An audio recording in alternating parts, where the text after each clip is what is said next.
Yes, guys. This is Ben, the music therapist at NAHEDO. And above all, I'm a music teacher. I teach vocals and I teach piano or keyboards. And I'm here today to answer every question that you've had.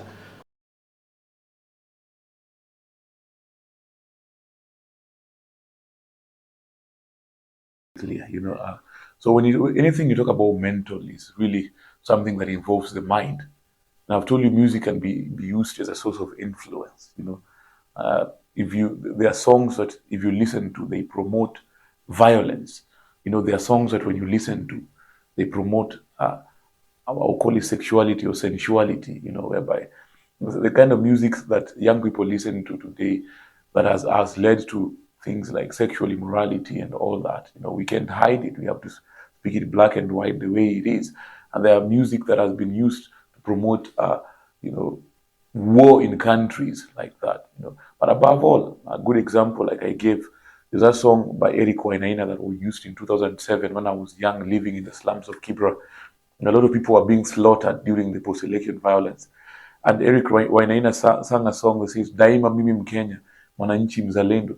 This song enabled a lot of people to stop looking at themselves from a position of ethnic or tribal positions, but they looked at one another like we may be belonging from different tribes, but we are all at the end of the day Kenyans.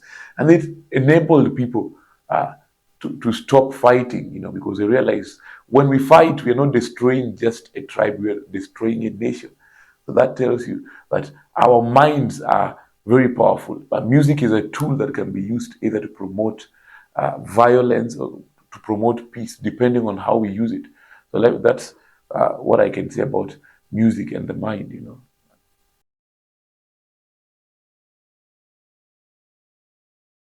There is, because you look at it today, if you're probably struggling with alcoholism, there are songs that will promote like you having another bottle or something.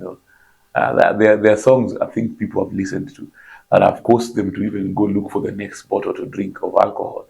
There are songs that people listen to and they want to go and look for a woman somewhere.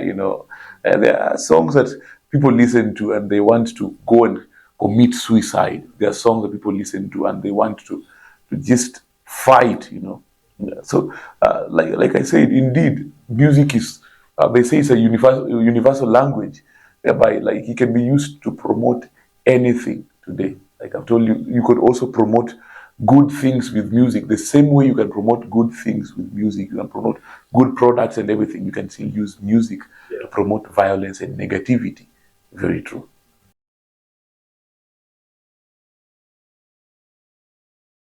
I think there's no one way of thinking about that. It could be yes or a no answer to that. Like there are people that have this talent that is just within them. When a child is growing up, they like singing. Probably they play a drum somewhere. You could say this baby definitely has music within them. And then there are people that later on in their life, they took it on as a hobby and they became even better than those that had talent. Like they say that hard work indeed beats talent. So there are people that have become very good musicians, yet they didn't have it inborn within them. But it is easier for you to train a child that has an inborn talent of music, that has that within them. They just have the passion for it, other than the one that you'll be forcing. Myself, I'm a music teacher, so I teach different kids. I've gone to other kids to train them, and you realize they don't want to do it. The parents just want them to do it because they feel maybe to cause them to not do other things and all that. But then we have others that naturally they look forward to the next class. But we also have others that don't have the talent inborn within them, but they've taken up music and they're doing so well in it. So it's really possible to teach kids of different aspects. Yeah.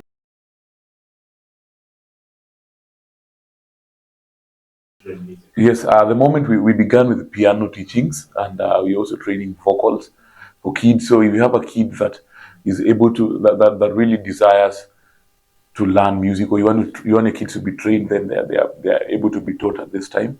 I'll teach them piano. And what makes NAHEDO special is we don't just teach them music so that they can become professional musicians, but we also train them to use music in the right way, because we are talking about music as a therapy. Music can be used to bring healing in the lives of people. So at NAHEDO, it's not just about the skill, because if you settle on the skill, then they can go anywhere with whatever they want. Like I've told you, music is very powerful. People can use it negatively or positively. But at NAHEDO, we are training your kids to become professionals in their music, and then use that music to bring healing, not just in their lives, but in the lives of people. Because this world, many people are wounded, and music is a tool that we can use to bring that freedom.